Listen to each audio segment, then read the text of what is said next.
I'm from South Carolina. I moved out here, and they had me thinking Orange County was just the Holy Grail. Oh, you go to Orange County, they got that money in Orange County. I'm from LA. So, bro, I'm gonna have to take a detour real quick, put me on game about to right, and then we'll get back on track. Don't lose your train of thought. Yeah, I don't subscribe to the LA Rams, but Whoa, let's talk about this. Hold on. Sometimes you just gotta go with how you feel. I am old enough to remember a time where it was weird to be on the internet. My name is Trey Hatton. This is Rob Palacio. This is gonna be a beautiful thing for sure.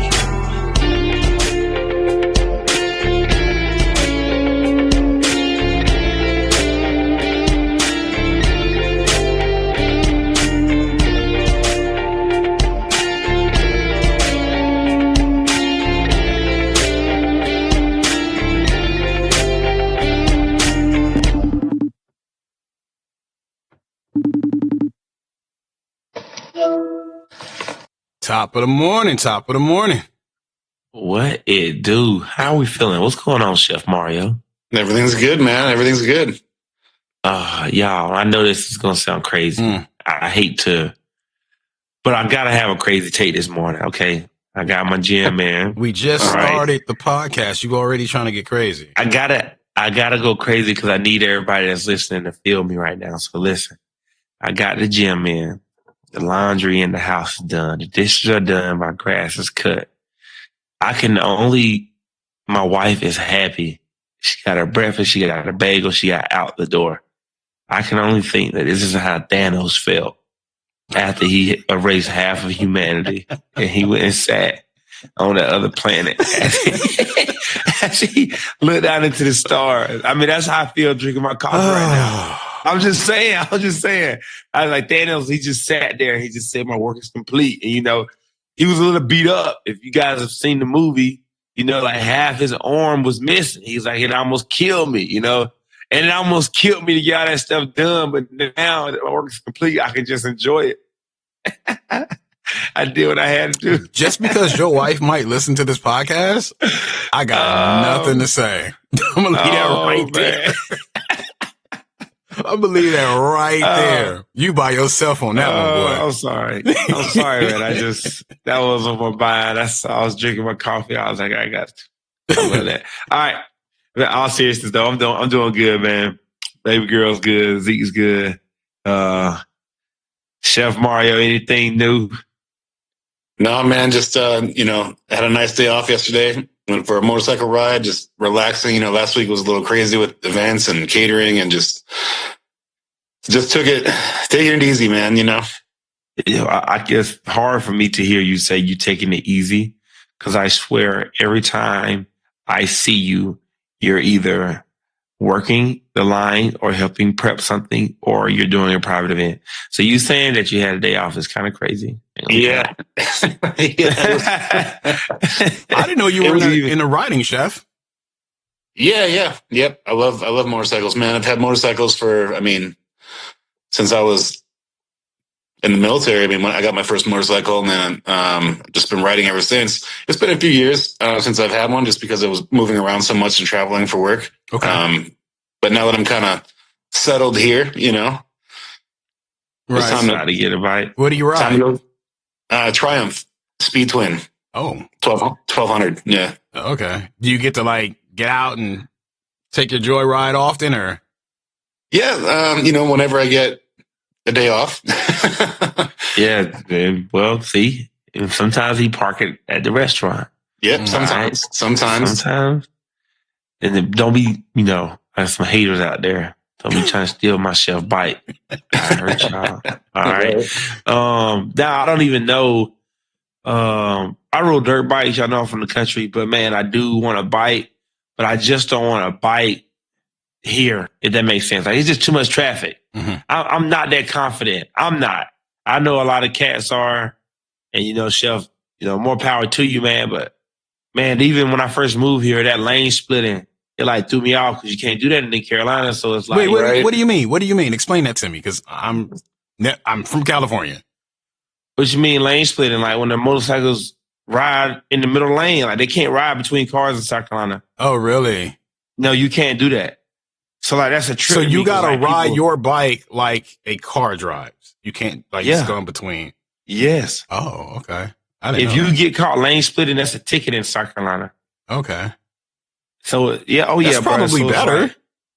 like, ask my wife. I mean, you can ask my wife, either one of y'all. And I told Chef Mario this as soon as he got his bike. I told him I was scared of lane splitting. But like the first time it happened to me, it was like one of those Harleys, like one of those like loud. And like I seen him behind me, but I didn't think he was gonna try to go between me. Yeah. So he like started revving his bike up, like to get me to slide out the way. And I was like, oh, this is what they be doing out here. Okay. All right. That's an accident waiting to happen. That was literally my first response. Like I was not that was just my immediate response because I just didn't know that's how that got down. Now, of course, Right. now like I'm looking at my review, I'm looking at my side mirror, right? I'm sliding over. But bruh, I want to bite, but like I said, like if I was, I don't know, in a less populated area of California, per se, I probably would because the weather out here is always phenomenal. Like it's gonna be 70 today. Like the weather is always great, but I don't know. I don't know about a bite, but you're a daredevil, chef. You're a daredevil.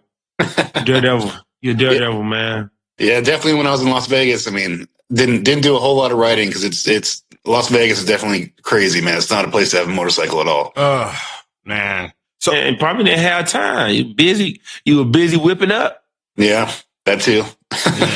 But speaking of Las Vegas, I know you spent some time out there before you came out here, and that was a handful of years ago. And I see Vegas changing in a certain way. How do you feel about that, Chef? Like, to me, it's gotten way more corporate, overly populated with visitors. There's buildings everywhere. Do you think that's good for Vegas, or do you think that kind of takes away from the mystique of Vegas? I think it's good. I think, the way things are going out there right now, like I just went, a couple weeks ago just for a little vacation with my girlfriend.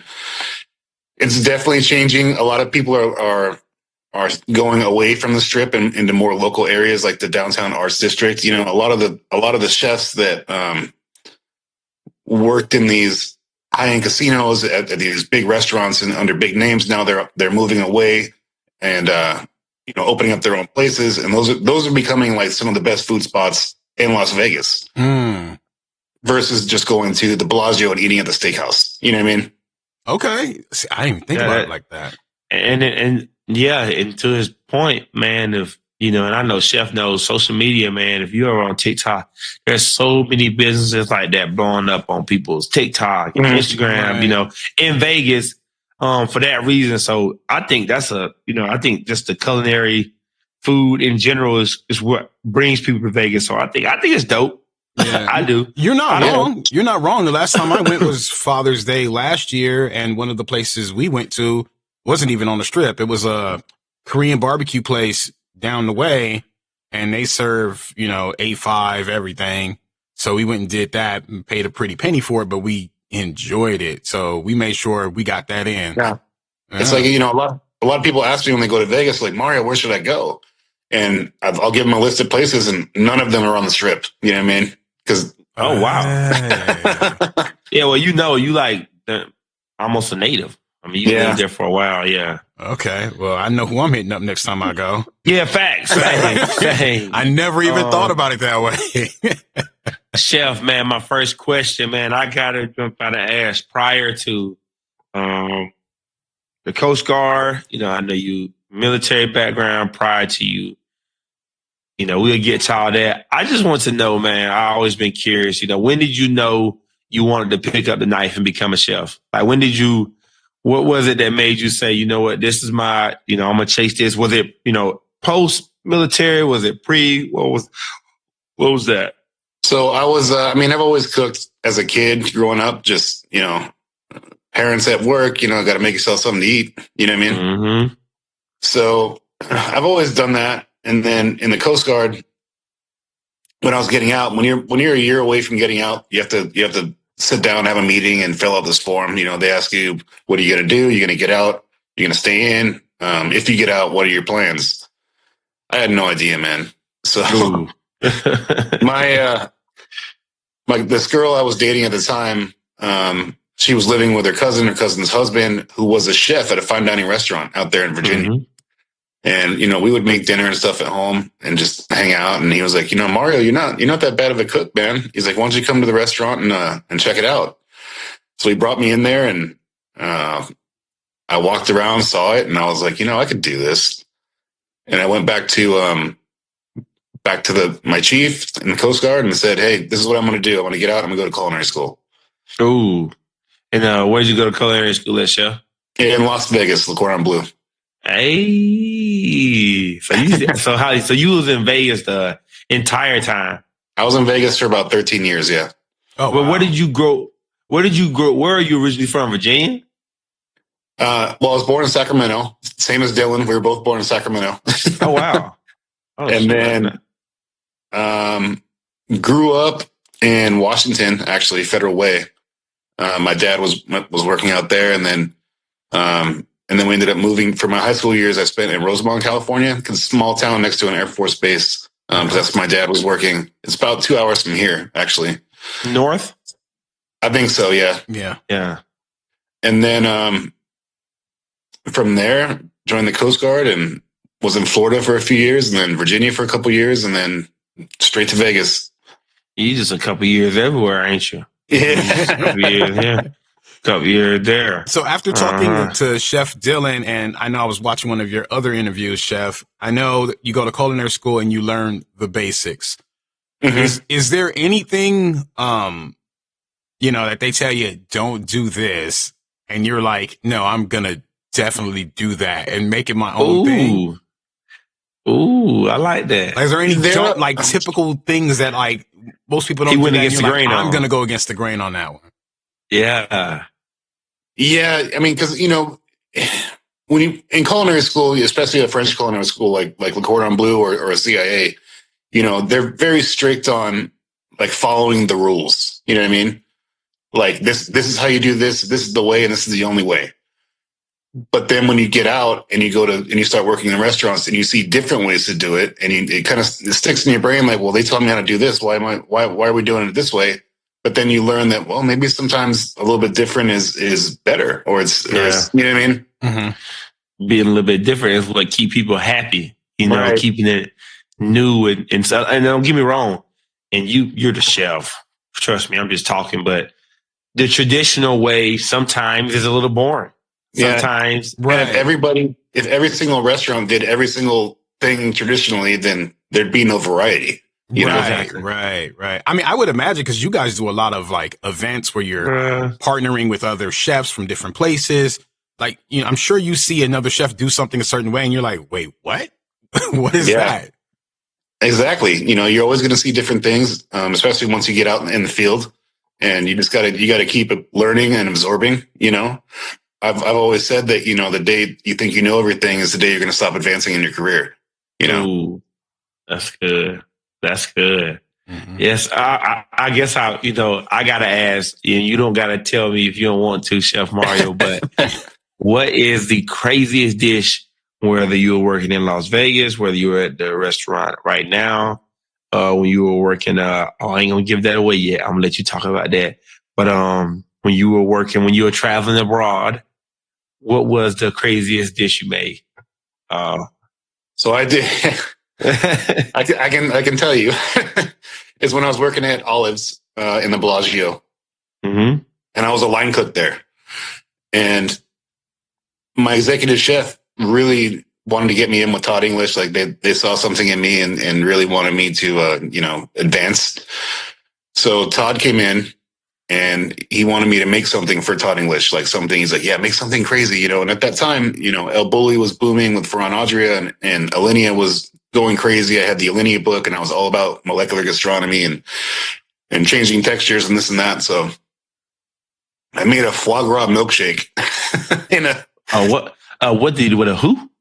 Yeah. So foie gras is duck liver, a fatty duck liver.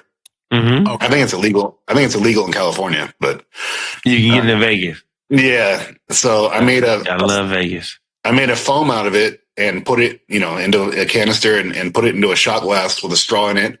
And then next to that, I made these pomegranate pearls in some like pomegranate broth, and so you suck the foie gras milkshake, and then you finish it with the spoon.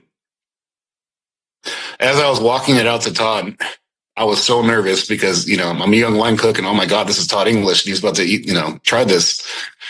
My hands were shaking so bad that like the spoon kind of like jittered halfway across the plate, and like something spilled out. You know what I mean? But he tried it. He ate it, and he loved it. And we started talking, and then from there, that's kind of when I got in with him, and I ended up being with him for on and off about 10 years. So yeah. Before you go in on that, like, can you please give me just I am so, immature in the culinary world. Give me just a rough summary of who Todd English is.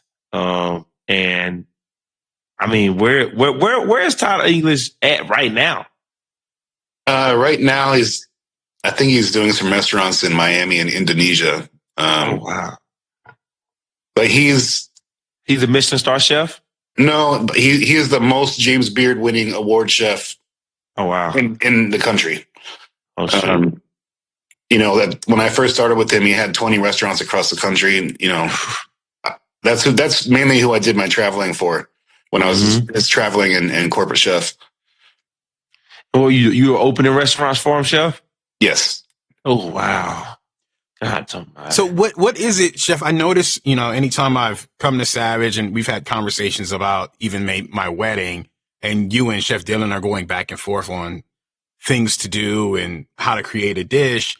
Oh yeah, we definitely bicker. We definitely bicker like a couple little kids sometimes. Right. So kind of a two-part question. I can always see your brain moving, you're thinking, you're coming up with things, and you just told us about this meal you served to Todd English. Like, that just seems very different. Have you always been like that creative to be able to, like, I don't know, pull something crazy out of the hat and go, yeah, like, we're going to do that. We're going to try that. Yeah. I've done a lot of cooking competitions where you don't really, sometimes you don't know what you're working with. For example, like I did the back of the house brawl in Vegas. It was these food trucks, and they would invite two chefs from the strip. Right. And you'd show up, you'd have a mystery ingredient they give you. And then you had to pick a food truck, and every food truck obviously has different ingredients. Like the Asian truck's going to have Asian stuff. The Italian truck's going to have Italian stuff. The burger truck's going to have stuff to make burgers. One might have a flat top, one might have a fryer, one might have a grill, one might not. You know what I mean? So you have this ingredient, you don't know what's on the truck, you don't know what equipment's on the truck, and then you just gotta whip something up. So I've definitely been in those situations. Obviously, applying for a chef job somewhere, you have to do a tasting. And sometimes they might just say, okay, go on the walk-in and make me 4 courses. So you have to be able to think. Golly. You have to be able to think on your feet and create. Talk about pressure. Yeah. I mean, I'm just saying, but also, Chef, and to add to Rob's question, how does it come to your mind? I'm going to make it super simple. How do you even get the ingredients going in your brain that says this is going to go good together? That's what we're trying to understand. Aspect in there that's like beyond cooking. Like maybe you were that kid that was drawing weird pictures in school or something, or building Legos differently than everybody else. Something like that's just really creative. It's not easy, Yeah, for sure. And there is pressure involved, and it's just, I think some of that comes with from my military experience, being able to think on your feet and stay calm under pressure and just do it. Yeah, man, that's you don't work for Nike, Chef. All right, and it ain't that easy. Shoot. Man, Chef, give me a little bit of what it was like traveling for Todd English. Maybe where you landed, some places you visited. I just got to hear a bunch of cool places, Yeah. Yeah. So in Vegas, from all his, he asked me to open up his restaurant in Aria as a sous chef. That was my first sous chef job back in 2010. And then when I was there, he pretty much just took me under his wing from there. And I was doing, I was traveling, doing Home Shopping Network with him. We did Access Hollywood. We did The Talk. I opened up a restaurant in Alabama for him, which I ended up going back to many years later. Opened up a restaurant in Baltimore, Dubai, Bahamas. Dubai? Golly. Yeah. And then, wow. I left Todd for a little while and went to work for some other people. I opened up Buddy V's in the Venetian for Buddy Velastro, the kick boss. Then from there, I went to work at Spago, Wolfgang Puck. I was a chef there, and that's where I met Dylan. He was doing his culinary internship there. And then from there, went back to the Bellagio to work at Fix for the Hakkasan Group. Mm-hmm. And then a brief stint at Caesar's Palace. Opened up a couple private restaurants. And then I got a call from Isaac Carter, who I mentioned earlier. One of the guys in Boston that used to work for Todd English was opening up his own restaurant group and was kind of recruiting ex-Todd English guys because that's the kind of style of food that he wanted to do. Okay. So I went to Boston. Was there for a couple. He was stealing. Go ahead. Ended up being there for a couple years. And then I was actually helping out a friend do a wedding on Nantucket Island. And hey, boy, you all over the place. Go ahead. And Todd English was there. Wow. Go figure, right? Wow. So he's like, Mario, I need you back, man. I got some projects coming up. And I said, okay, give me a number. He gave me a number. I said, bye, Boston. Whoa. Wow, it must have been a good number. That's all I got to say about that. So I went back to Alabama, the restaurant that I opened back in like 2012. And then was there for a couple years, kind of revamping that. And then that's when I became corporate for Todd and just really started going all over the place. Went to Aspen, Colorado. I was back and forth between Boston and New York. Reopened a restaurant in West Palm Beach. Did the Super Bowl in Miami. Whoa! And then back to Vegas to open Area 15 and the Virgin Hotel. And then, me and Todd had a little disagreement, so I left Todd. Yeah, I love how you put that. So, yeah. Went back to Nantucket Island and did a summer gig there because they let I know the owners out there and we're really close. And then unfortunately, my fiance was with me at the time and she very suddenly passed away while we were out there in Nantucket. I'm sorry. And so, I had already gotten rid of my place in Alabama and my place in Vegas. I really wasn't sure what I was going to do at that point. So I just, I went, my parents were like, just come stay with us for a little while until you figure it out, Mm-hmm. So I went back to Sacramento, was just staying with my parents. I helped some local guy open up a barbecue place. And then, I did a consulting job out in the Hamptons. And then when I was finished with that, I went back to Sacramento. And then Dylan called me. Ooh, boom. Just out the blue? Yeah. I mean, we've always stayed in touch, ever since Spago. We've been really good friends. We used to hang out all the time in Vegas and that. He called me up and he goes, hey, I have this thing coming up in Menifee. And I was like, where the hell is that? You know what I mean? I know California a little bit. I've never heard of Menifee. So I came down. Still saying that. Shot down for a couple of days. He took me out and wined me and dined me and got me really drunk. And Ooh, Chef Dylan. And then we talked and I was like, all right, man, let's do it, So I think I went back for like a week or two and then gathered all my shit and came back down. Dang. So I know you've moved around the world, sounds like. And you've done this many times over. Was there something different about this project in Menifee, that felt different or maybe even scary compared to all the other things that you've done? Honestly, no. I mean, once I saw when I first walked into that place, it was just a steel frame. There wasn't even walls, The bar wasn't there. but then when I saw the blueprints and I saw, everything, just from opening so many restaurants, it just kind of came together, Mm-hmm. And myself and Dylan pretty much put that kitchen together with our own hands, man. We moved moved equipment in there. We almost killed ourselves getting that oven in there, but it was. Was it a bit more personal just because it was more kind of a closer partnership?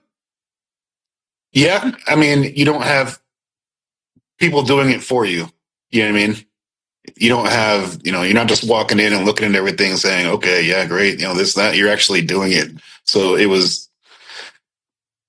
a cool feeling, it was a lot of work, but it was very cool.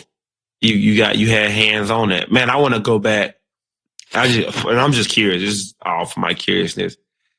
After you open a restaurant, right? You would just think back for me with real quick, Chef Mario. You with Todd, you open a restaurant. What is the process, Chef? Help me out. How long do you stay at the restaurant? And when is it time? When do you know when it's time for you to leave? That's a when do question. you say you there, right? And you setting everything up and you getting people in there, you got new chefs coming in. When do you say, hey, I believe in you guys. You look great. I'm leaving. When did that happen? That wasn't really my decision. You know what I mean? Okay. We get everybody trained up, you get everything going on, and and then Todd would say, "Okay, Mario, off to the next project." And there were a couple times where I'd have to say, "I don't think this place is ready for us to just go yet." Give me another week, or you know what I mean, like. Or sometimes we're like, "All right, let's go." This place is cool. Mm-hmm. Oh wow! I mean, what's the average time frame though? Like 3 months? So you guys 4 months? Real quick, right? You guys are getting someone else, like another chef, trained up, and then you guys move on to a different project. Yes. Okay. Mm-hmm. Just so I understand. Oh yeah, but it's crazy though, Rod. Like it's crazy to think, like, boom, whoever that chef is, like you get hit with some thunder, like, right? That's some thunder right there. I would assume it's a lot of pressure all the way around, right? Like. No. Yeah, for sure it is. And it's back to your question, Trevay. It varies. Sometimes it could be a month, sometimes it could be 2 months, sometimes it could be a week. You know what I mean? It just depends on the team you have in there. And then obviously, once it is up and running and you step away and go do your other project, well, then you got to go back and check up on it. You know what I mean? So yeah. And man, I'm sorry, this is just taking me down a rabbit hole, but like I'm just trying to wrap my head around it. Okay. So you do that, you get them trained up, you move. Chef, are y'all going into these locations cold turkey, or do you have a list of chefs that you have in mind who you want to run this kitchen? I mean, is he meeting? I mean, are you just taking the people from that area and I just need to know. Like, I don't know. It just sounds so crazy. Yep. Some of the places where, for example, we're like in a big casino, like in the Bahamas, where it's at the Atlantis Resort, So you constantly have people applying to the hotel. So the hotel pretty much staffs you up, That was a hard one because, and then Todd, the Bahamas is a whole different world. So he just brought one of his chefs from Olives out there to be the chef. Smart man. Other places like, Alabama, that was in a hotel also. So pretty much the same deal. The hotel would be staff up. So your staff would be coming from the hotel, but then Todd would bring in a chef to run it that he knows and trusts. You know what I mean? Yep. And that's kind of how we did things. Man, that is woo. Yeah. That just seemed a little. That's just different, man. That is a different style of life, man. Yeah, right. I mean, there was a time. I mean, like, are you living out of a suitcase, chef? Pretty much, like he is. There was, when I really started traveling, when I was on the corporate side for Todd English, and when I was in Alabama. There was about 1.5 years, almost 2 years, where I didn't even see my own apartment. I was either in an airplane or a hotel somewhere, like. Whoa. Like, bruh. Like, that's crazy. You gotta love what you do, or you can't. And it don't make you. I gotta talk to your feeling, at any point did you say, seriously, Chef, at any point did you say, you know what? I'm about to pick another career. At any point did you say that, like, seriously? I'm sure you said F this job plenty of times, you know what I'm saying? Heat of the moment, right? Crazy night. Somebody probably dropped something, broke a plate, ticket running late. Somebody probably dropped the dish, right? Forget that. I want to know, out of all that traveling, all those probably sleepless nights, did you go, man, I might need to go back and talk to my recruiter that I told I was going to go to culinary school and tell him to place me somewhere else? Honestly, no. I mean, so you're so busy and caught up in it, and I mean, it was a lot of work, but it was fun too. You know what I mean? Wow, man. I'm dead. I'm lost for words. That's how I know you're not a chef, Trevay. Yeah, no, exactly. Exactly. That's something I am not. Yeah. I ain't ashamed to say it. Yeah, oh my Lord. that's so all right. I guess the next thing I want to know is, Chef Mario, what do you do when you're not cooking? What do you do when the knife is down? All right. And the little time that you have to keep your peace of mind. Besides the gym. You know, I always make a joke with people like, I'm like, yeah, that's my bedroom over there, man. They point at the PDR. You know? Yeah. But no, honestly, man, when I'm home, I just chill, you know, try to catch up on some shows or go for a bike ride, hit the gym. And that's really it, man. If I'm not at work, I'm sleeping, at the gym, riding my bike, or watching TV. What are you watching, Chef? You watch anything good? Yeah, you know, actually yesterday I binge watched the new Chef's Table series. They have some new episodes out. Oh, okay. I haven't seen it. I gotta watch about it. Yeah, I love cooking shows though. On Netflix, yeah. So it was pretty cool. Okay. And Chef, hey, I lost my question. I had a good one. I hate that. You know what I mean? I do have a question though. That it's personal to me. Okay, this is personal. All to right, me. go ahead, Rob. So I know you guys like to have your chef specials of the week, right? Mm-hmm. So what happens with that? Are you and Dylan in the back throwing blows at each other, trying to figure out what you're doing that week? How do you know what to rotate? Like, why aren't we keeping some of these meals? Because you've got at least 3 of them that I really love. And if you had them, I'd probably spend all my time in your restaurant. But how does that process work out? I just sit down with a pen and paper and come up with it. I mean, most of the time, you know, I'll try to start thinking early in the week, in the week, what I want to run for, you know, the weekend. And then I can get product in and then just do it. Or sometimes I walk in, I'm like, oh man, we got a lot of short rib trim. We got to do something with that. Or, you know, that short rib pasta dish that you guys got. Oh, dang. That and the Bolognese, the Bolognese. Yeah. Yes. And, you know, sometimes I was like, that has to go away because I'm gonna eat there every day for the rest every of the time. Sometimes you walk in, you're like, man, it's cold outside.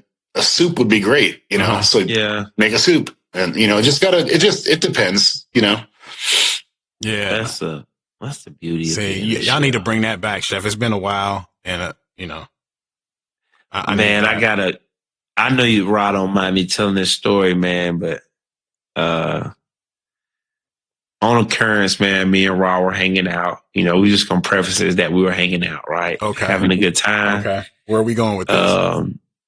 I ain't talking too much smack, but it's just a funny story. So Chef Mario, you were there. You even came out and spoke to him. I remember like it was yesterday. And Ra got the bolognese to go. And I asked him, I said, man, you probably should just eat that, you know, right here. You know, you probably shouldn't get the bolognese to go. You know what I mean? Wait, okay. Wait, let me interject, Chef. So you already know. I was on a timeline. I had something to do, had somewhere to be. I wasn't trying to like spend my night at the restaurant like I typically do. So I was just trying to get my meal. While I was waiting, I'll have one drink, especially since I knew Trevay was working. Cause you know, if you were dealing with Trevay, he gonna keep you there. So, Right. so I was trying not to do all of that. And then the food come out. And then I think David walked in that day. Yeah, no, he did. He did. So people I know walk in and the food comes out. You bring it to me, chef. And I end up stuck there. And then Trevay just slides me another drink. He's like the only human being that could do this to me. He just literally, he don't ask me if I want another drink. He just slides me another drink. And I'm like, okay, I'm gonna have this drink too. Then David wants to buy me a drink. Oh yeah, and that's my partner in crime. He like T, let me get the next one. I'm like, I was supposed to be there 20 minutes, chef, at most, whatever it takes to get the food ready, and then pay my check and leave. I was there for like 3-4 hours. and so he looks at me, and I'm gonna pick it back up from there. And he goes, Trevay, go grab me a silverware. And I said, I told you to eat that bolognese when it first hit the time. I said, bro, eat the bolognese. He said, I'm gonna take it to go. Yeah, you're like, you don't want that like to how go. he said You want to eat that right now because it's hot. You want to eat that? It's right now. And then he looked at me. It was funny. You know, me and Ryan, we always be cracking up, man. He looked at me. He said, I said, how the bolognese? He said, it's great. It would have been better hot. I told you, man. Well, yeah, because I was stubborn. I sat there with my drink and I'm drinking my drink. And I'm like, I'm not going to eat this here because I didn't come to eat this here. So I'm going to leave in a minute and I'm on drink number 3. Man. And then I get hungry, chef, because I've been drinking. So I'm like, all right, Trevay, I need some silverware. Yeah, oh my God, man. All right, sorry. I had to just because you brought the bolognese. I had to. This is what y'all in combination do to me. So I have to be careful. I have to be careful because the food gonna be good, and then you gonna keep me, and then it turns into like we gonna get this one thing. See, this is why me and Jan always have to have a conversation before we show up to Savage, because it's never a regular stay for us. I'll tell you this though, Rob, for real talk. That is the beauty of, that restaurant, that their food. And, another thing is, man, there's not even in Corona, well, even where I live, there's not even places around here like that.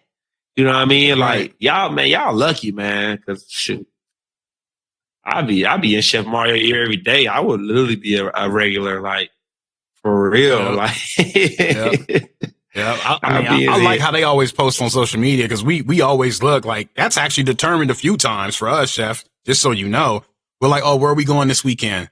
Okay, wait, does Savage have any specials? What do they have on the special? And we look at it, and that'll determine whether we're going to Savage or somewhere else. Yeah, it's crazy the things that social media does these days. You know what I mean? Like, back in the day when I was first starting out, social media wasn't really huge. Right. You use it to get dates. You know what I mean? You're not wrong. Now you talking about something getting dates. You know it ain't no getting no date. One hit a quit. Like, hey, girl, I'm from Vegas. My name is Chef Mario. I cook. Nah, his name Kevin tonight. Back in the day, man, Facebook was the original Tinder. You know what I mean? So, boom. Ooh. See? I see. Thank you, Chef. Thank you for backing me up on that. Anyway, back to scheduled programming. Chef, can you give me your most? This is kind of hard one, but intriguing. I think. What is your most significant experience while in culinary school? Like, what was the dish that you appreciated the most out of culinary school, and one that you still often reflect back to? So when you were at school, what was a dish they taught you, or a style they taught you that you still use today? Well, like I said, school, teaches you the basics of the basics. Yeah. So it's I remember one thing I do remember was learning how to make fresh pasta. Ooh. And then obviously I went to work under Todd English, who's very Mediterranean and very Italian, and pasta is kind of his thing. I was like, oh, I learned how to make pasta in school. This is great. I get to make pasta all the time now. You know what I mean? So that definitely stuck with me. And I make pasta all the time in the restaurant. Yep. So, I'm telling you, no facts. Yeah. So, and then just working with Todd for so long, that Mediterranean Italian style is just kind of embedded in my brain. So it's just kind of where I tend to stray. But I mean, I still use a lot of French technique that I learned in school. Yeah. Yeah. Chef, would you say that is not that school is important, but do you believe you could have acquired your level of skill without culinary school? Like, cause you know how there's so many self-made chefs these days, people, I'm not hating, I'm just saying people proclaim, I'm a chef, they haven't really worked in a high-end restaurant. They haven't really worked in that side of the business, but they do own a restaurant, right? And they do make great food. So what my question is, and what I'm trying to say is, do you believe that you could have gotten to where you are, no culinary school? Like if you would have just dropped yourself in Vegas, became a line cook, do you think you would have been able to work your way up to now? Well, the thing about Vegas is back when I went to Vegas in 2004, culinary school was a requirement if you wanted to work at those high-end casinos like Bellagio or, you know what I mean? Okay. So you had to go to culinary school to even get into some place like that, It's not the same no more? Oh, no. Oh, wow. Actually, it's kind of crazy how things have turned out, in the industry, especially with the Food Network and everything like that. People just want to be chefs, so they go to culinary school. And honestly, like I don't even have culinary school in my resume anymore, because that's what I'm saying. People see that, you see a guy that walks in and he said, "Okay, I just graduated from culinary school. I want to be a chef." And it's like, well, have you ever worked in a restaurant before? Like, what's your experience? You know what I mean? So, right. Nowadays, I mean, depending on the school, culinary school is almost frowned upon. You know what I mean? Oh, wow. See, so that walks me into my next question. The field is better than the books. I mean, the field, we interviewed Dylan, right? And it was funny because Dylan was saying, Chef Dylan was saying he opened a restaurant first, right? He did it backwards. He said he did it backwards. Well, yeah, and he was and with Ross his dad. said, but we said he did it right because his argument was he got the trial by fire first, and then it just kind of backed up what he learned in culinary school, because he had people, that he met in culinary school that, they were already sweating, and he was like, "This is the easy part. Wait until you actually get to the restaurant." Yeah. I mean, don't get me wrong. If I see culinary school, somebody comes in with a resume and they went to culinary school, but they've worked here or there, they've worked in a few places. All right, cool. But you do get the people that come out of culinary school that have never worked in a restaurant. This guy was an accountant and decided to go to culinary school, and now he's, I'm ready to be a chef. No, you're not. No, you're not. Well, how would you know until somebody tell you, though, right? So you need a Chef Mario to be like, you're not there yet, buddy. You know what I mean? Do you think that the idea of going to culinary school, chef, is going to, with the way how everybody's doing it now, people are a bit naive. Do you think that the level of skill will decrease in the future is my question. Because people are able to, through social media, people are able to, and I'm going to just say it, they're able to front, right? They're able to say, I'm a chef. I did this. Oh, are you like going like how I think I understand what you're saying. It's kind of like, you know what how I mean? They gave away all the secrets to magic on the internet. No, I know what Gervais talking about. We call them Instagram chefs. That's what I'm saying. You know what I mean? Do you think, and Chef Mario, you've met a few have even come into the restaurant. Like I don't gotta say no names. I'm just saying, like, is it going to affect the culinary? What is the word I'm looking for? The culinary industry significantly because of social media, because of how big the boom is. You know what I mean? No, I mean, yes and no, because you do have those people that walk in, they're like, "Oh, I'm a chef. Look at my Instagram." It's like, okay, you made some lasagna at home, bro. Good for you. You know what I mean? Wow. But and that's the truth. It is true. And, now you have people that are, one of the things that I hate the most is when someone walks in and they're like, just so you know, I'm a foodie. I'm like, what the fuck is that? You know what I mean? Like, how, and bruh. Okay, so you eat at restaurants and you take pictures and post them on your Instagram. That's great. But you haven't eaten in my restaurant yet, so and we cook. Like, yeah, exactly. Y'all cook for real. Right. Like, so I think social media, it's a good and a bad thing. Like obviously for us, it brings in business because people see what we're doing and it's advertising for us. But then you also have the other side of the foodies and the Instagram chefs and people that just think they know everything because they post on the social media, And I'm going to play devil's advocate because I don't like the people that say, me and my wife, she used to say it, but we don't say it no more because I think saying you're a foodie everywhere you go is corny because what you're doing is you're putting your expectation on the establishment and whoever that chef is, right? Mm-hmm. When you don't know them, you don't know how they cook, you don't know what their food tastes like, okay? So you saying you're a foodie, that's fine, right? But what I'm saying is every establishment like Savage Chef has a completely different experience. So if you're going into it and you've had, let's just say, beef carpaccio before, right? Well, y'all don't make a traditional beef carpaccio. It's not the same thing. Like, it's not like, and so if you go in with those expectations, you're not going to enjoy it the way you should. Right. So now, man, I'm not going to lie, Chef. I'm not a fan of it, to be honest with you. I'm not a fan of it. But I think, as a consumer to that business, I would say, to me, it's very clear that you guys have your own take on things and that you are who you are and you're unapologetic about it. You know what I mean? So it's kind of, you go to Savage for an experience, not for a culinary workshop of any kind. Yeah. You know what I mean? So facts. You like it or you don't, right? Like Dylan was here and he said it himself. You know what I mean? Like you can hit the road, Jack. Yeah, you can try it or you don't. Come back. But Chef, is there something on your, how do I even phrase this?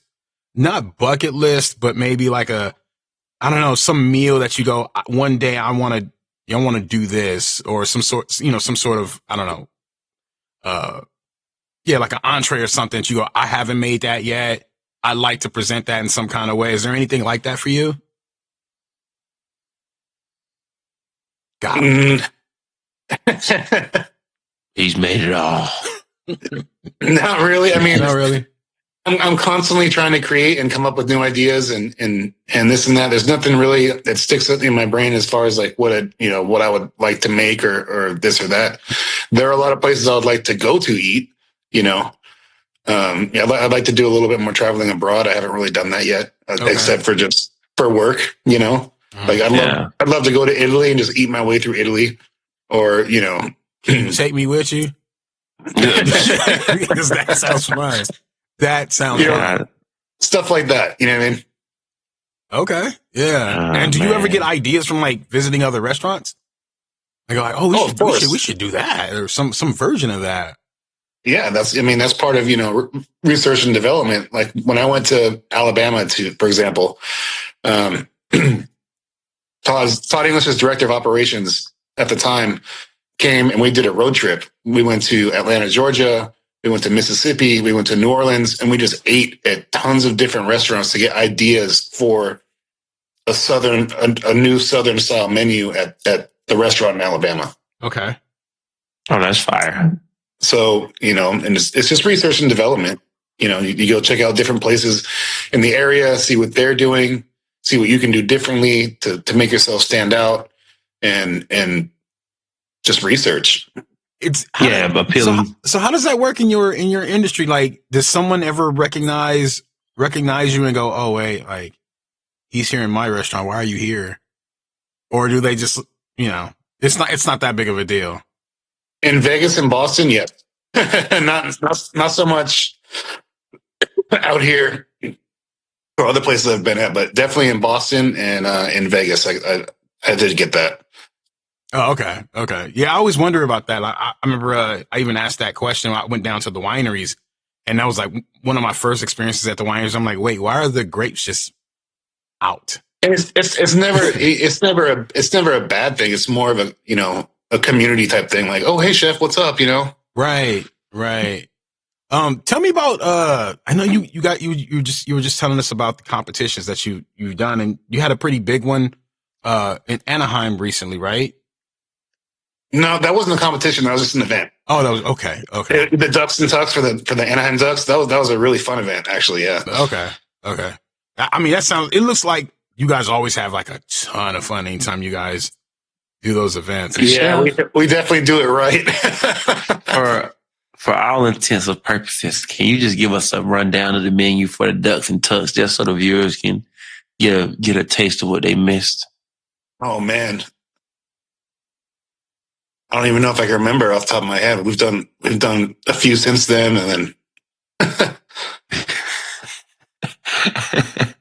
I just so be trying to.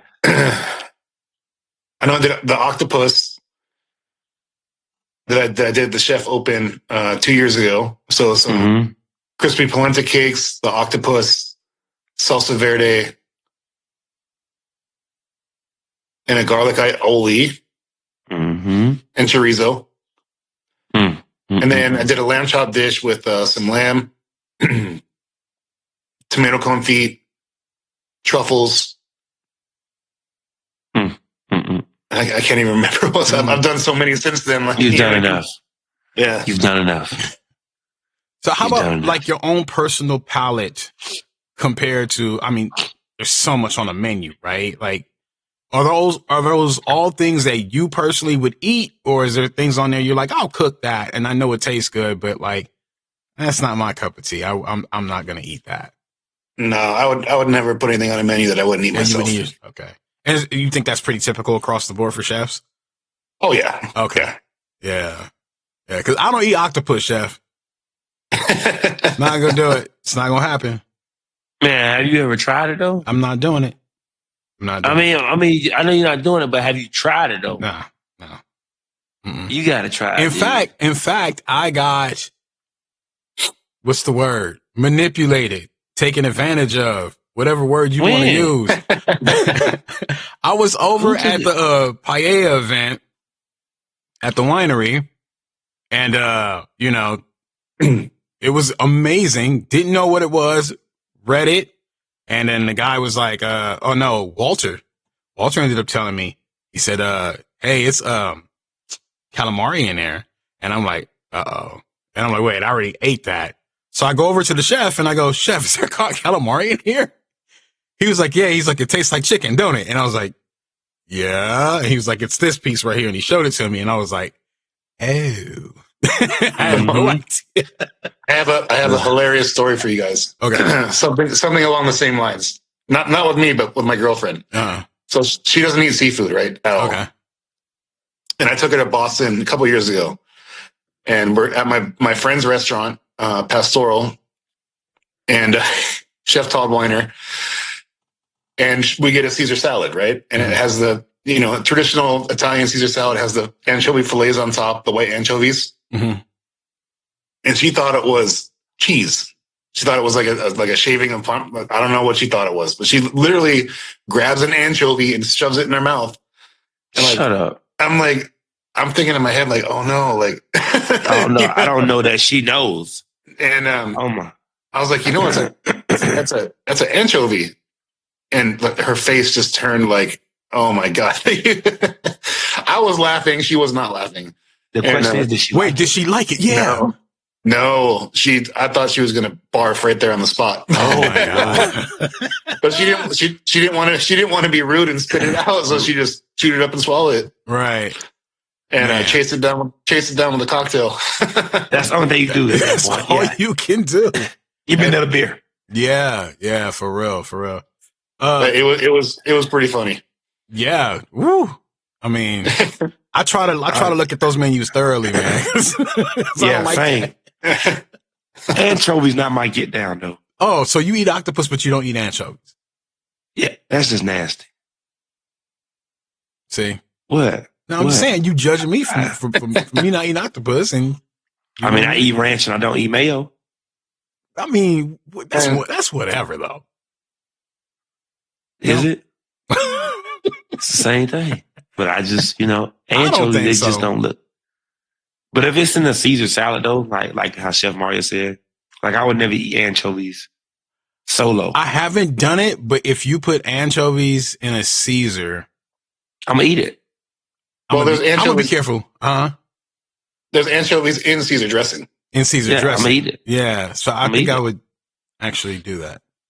See what I'm saying? Yeah. Yeah, our Caesar dressing has anchovies in it. Yeah. See, I'm gonna be careful what I say because Chef might just come out with something one day and I don't know it. So I'm trying to be careful. We're gonna make you a seafood burger. No octopus. And we're gonna tell you it's the patty melt. We're gonna say this the patty melt, bro. So is it hard for you to separate your own personal like dining experience when you're not on Chef, like when you're just out with your girlfriend and not critique a meal or not look at the plate presentation? Like, because for me as a voice actor and somebody who works in audio, down to movies, actors and actresses, the sound design, I'm always critiquing what I'm hearing, what I'm seeing. Like I almost can't turn it off. It ruins my experience sometimes when I know, oh, this was not done properly. Are you like that, or for you, can you turn it off? I can turn. I try not to be that guy. You know what I mean? That's this, that, right? Blah, blah, blah. You know what I mean? Like, but do you notice it? Sometimes. Okay.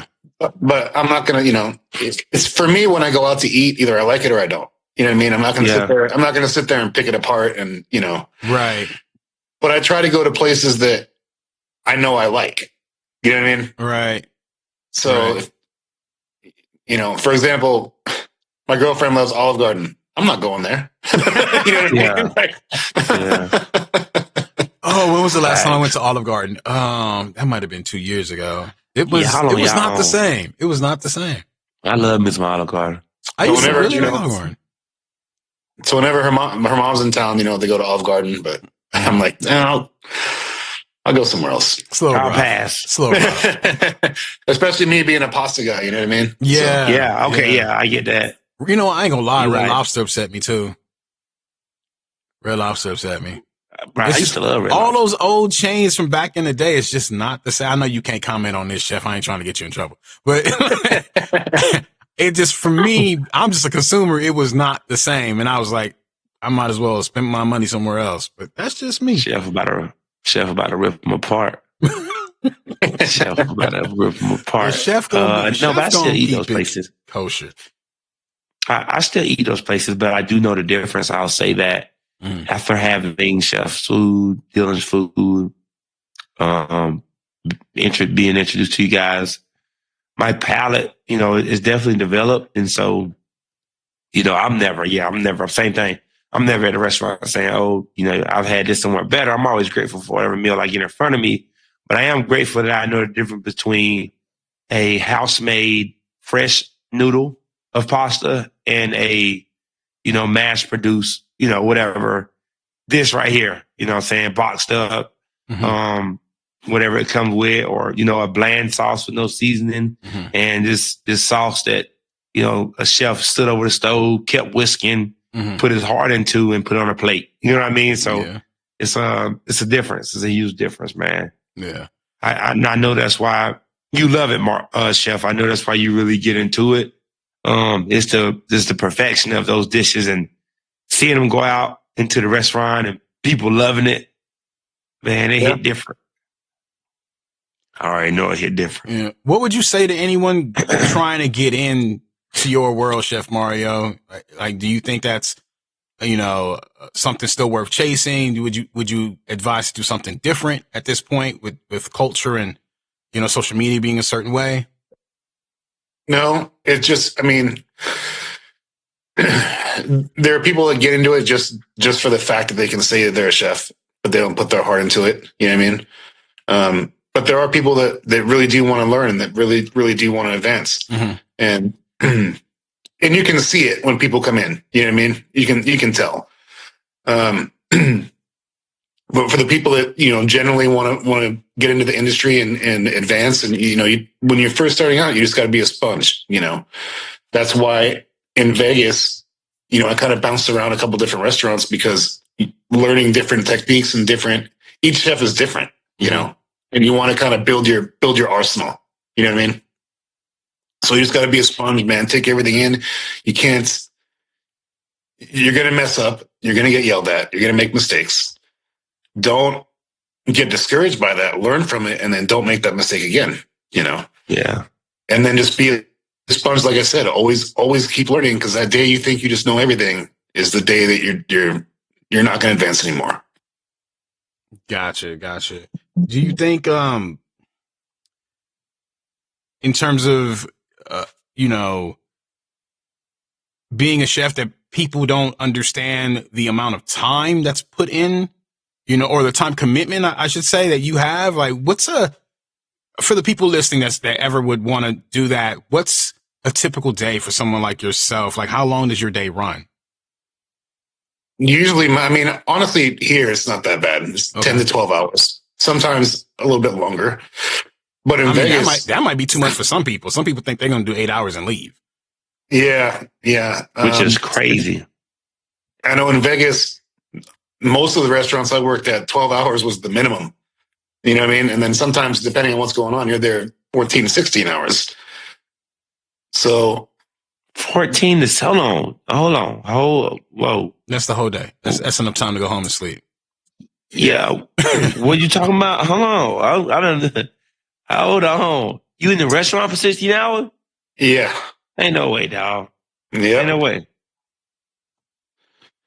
I get tired of looking at food. Not so much here, but in Vegas, I mean, the days were definitely longer. And that's what it takes, right? Like, do you think you definitely need to put in that kind of work to kind of respect the craft? And yeah, I think so. 16 hours. I mean, I'm sorry. Stuff like that just really makes me wonder. You still like food, Chef? That's what I'm saying. But like, see, that's what, to me, it's one of those crafts that that's why it's special, right? For the most part, I would say, and correct me if I'm wrong, Chef, but I would say this is why, you know, that person that's a chef probably really loves what they do, because you're doing it. You're living it. That's your life. It's your lifestyle. Being a chef is your lifestyle. It is. And, you know, it's not always easy. You know what I mean? Like, I've definitely missed out on, you know, my daughter, when she was growing up and young, I definitely missed a lot of things, you know, in her life. And she gets a little bit upset about it now. You know, she gives me a hard time. Right. But, I mean, that's the lifestyle, you know? Yeah. Busy, always working. I mean, it's no days off, no rest for the weary. But, I mean, Chef, do you cook at home? That's what I wanted to ask you. I do. Like, is it simple, or do you kind of pull out all the stops? It depends. Okay. Sometimes, you know, I love to grill. So I'm always, you know, be grilling, making barbecue, grilling, you know, have a big smoker, I'll smoke something, or, you know, I'll make pasta here. My girlfriend loves pasta, so we'll make pasta. We'll kind of do it together. She'll make the sauce, and, you know, it's fun. So what I'm hearing is barbecue and drinks at Chef Mario's house is what I'm hearing. Yeah, anytime, man. Hey, that's what I've been hearing. I'm down. That's what I've been hearing. That's what I'm hearing. I just got a new dartboard in the garage, man. It's a good time. Let's go. Put it on the calendar. We shoot episode 2 from Mario's house. I'm telling you. Chef, can you give a Chef, if you don't want to, you don't have to, but can you give us a little sneak peek of anything going on in the menu soon? No. Man. We got some good things coming on, and, you know, it'll be on social media, but I don't want to spill the beans quite yet, because I am going to make some tweaks to my original draft. You know, fun. Wait. When? Yeah, exactly. Do we know when? This week? This week, yeah. You know, Chef, this is my birthday week coming up, and I don't have any plans, so you know. Next Tuesday. If you roll out something really nice, you might see my face. Okay. We always look forward to seeing you. Oh man, it's always a good time. It's always Next Wednesday. Is it Wednesday? I don't even know what day. I'm actually not planning nothing crazy this year. Yeah, you next Wednesday. Yeah, I might just, stop in for a beverage or something. See, I can't even do that, Chef. I can't even do that. I stop in for one and be like all day after that. Yeah, that's the way it goes, man. That happens to quite a few people. I can tell. I can see that. Yeah, I can see that. I can tell. I'm trying to figure it out. Well, man. Well, Chef, thank you for coming on. I definitely enjoyed this conversation. Honestly, I feel like I always learn a lot about people that I don't know, in that way. So I'm really glad I got to have you on and kind of learn about your journey, because I say it every time we talk to somebody. It's always fascinating to hear that person's story from where they were to where they are. And I think you guys have such a great story at Savage, and you and Dylan partnering up and seeing how you guys work and collaborate. It's actually magical to me, and the culture you guys have built there has been fantastic. Yeah, fire. Awesome, guys. Yeah. Well, I appreciate it. And thanks for having me on. That's great.